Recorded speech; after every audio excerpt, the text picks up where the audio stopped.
Recipe নিয়ে। আজকে নতুন রেসিপিটা কীভাবে আমি রান্না করব আমি সব মশলা দেখিয়ে দিচ্ছি।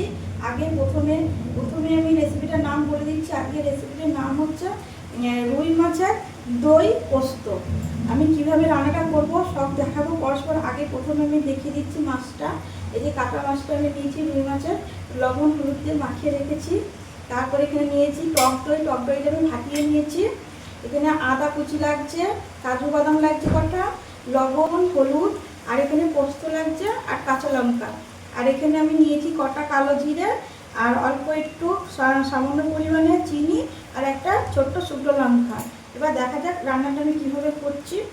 আমি কড়াইটা বসিয়ে দিয়ে আমি সর্ষের তেল দিয়ে দিয়েছি। আমি রান্নাটা সর্ষের তেলেই করব। এরপর আমি মাছটা ভেজে নেবো আস্তে আস্তে। এক এক করে দিয়ে দেবো আস্তে আস্তে। রুই মাছটা আমার ভাজা হয়ে গেছে, লাল লাল করে ভেজে নিয়েছি আমি। এরপর আমি তুলে নিচ্ছি একটা একটা করে। দেখতে পাচ্ছ কত সুন্দর মাছটা ভাজা হয়ে গেছে। এক একটু করে তুলে নিচ্ছি।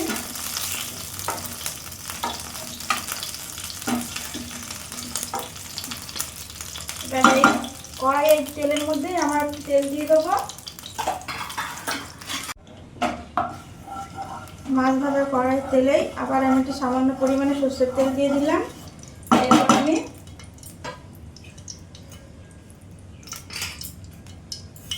প্রথমে দেখেছিলাম চিনি, এই যে একটু সামান্য পরিমাণে আমি একটু চিনি দিয়ে দিলাম। দিয়ে একটু নেড়ে চেড়ে নেবো ভালোভাবে। চিনিটা গলে যাবে ভালোভাবে একটু নেড়ে চেড়ে নিলে। নাড়া হয়ে গেছে।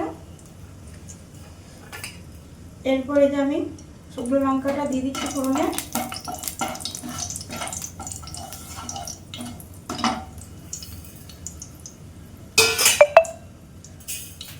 তারপরে কালো জিরাটা ফোড়ন দিয়ে দিলাম। ফোড়নটা ভাজতে রাখবো। প্রথমে আমি দেখিয়ে দিয়েছিলাম মশলাটা করার আগে। এখানে আছে কাজু বাদাম, পোস্ত, আদা, কাঁচা লঙ্কা আমি একসাথে দিয়ে মিক্সারে করে নিয়েছি। একটু ভালো একটু নেড়ে নিই ফোড়নটা।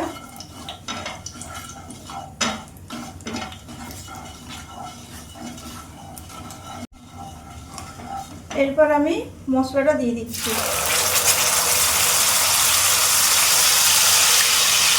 মশলাটা ভালো করে দিয়ে নেব। এই যে আমি মশলাটা একটু জল দিয়ে আবার ধুয়ে দিয়ে দিচ্ছি।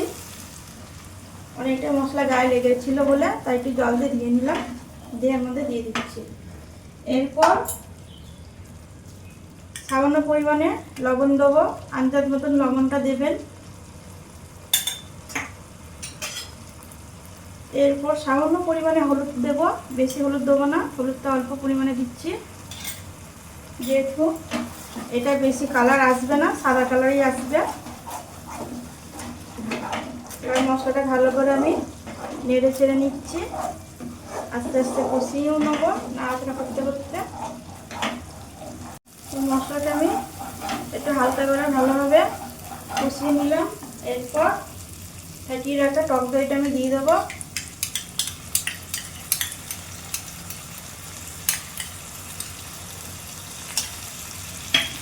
দিয়ে আবার একটু ভালোভাবে একটু নেড়ে নেবো মশলাটা।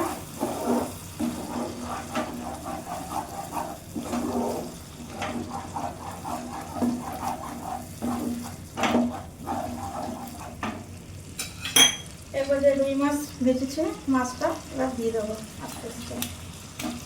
মাছটা দেওয়ার পর একটু হাতে হালকা করে একটু মশলাটা দিয়ে কষিয়ে নেবো।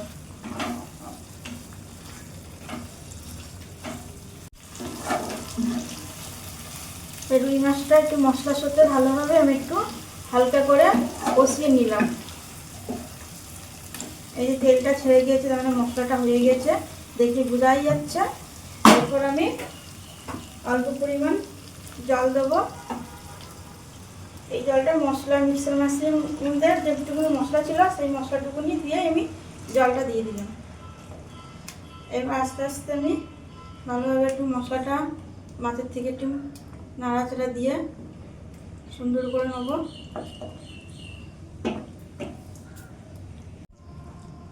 এই যে জলটা দিয়ে ভালোভাবে মশলাটা ভালোভাবে নেড়ে চেড়ে নিলাম জল দিয়ে। এরপর আমি ঢেকে দেবো। এরপর আমি ঢেকে দিচ্ছি 10-15 মিনিট আমি এরকম ঢেকে একটু জাল দিয়ে নেব। আবার 10 মিনিট পর চলে এসেছি। এবার আস্তে আস্তে আমি ঢাকনিটা খুলে দিচ্ছি। দেখো এবার 4টে কাঁচা লঙ্কা চিরা আমি দিয়ে দিচ্ছি। এরপর একটু নেড়ে চেড়ে দেবো। লঙ্কাটা দেওয়ার পর একটু নেড়ে চেড়ে দিয়ে দিলাম। খাওয়ার মধ্যে প্রায় হয়ে এসছে আমার রুই মাছের দই পোস্তটা খাওয়ার মধ্যেই। এবার আবার আমি 2 মিনিট কি 3 মিনিট একটু রেখে দেবো ঢাকনি দিয়ে। আবার চলে এসেছি 3 মিনিট পর। এবার আমি ঢাকনিটা খুলে দেবো। দেখো কত সুন্দর এবার বেরোচ্ছে। এইবার একটু নেড়ে ছেড়ে দিচ্ছে।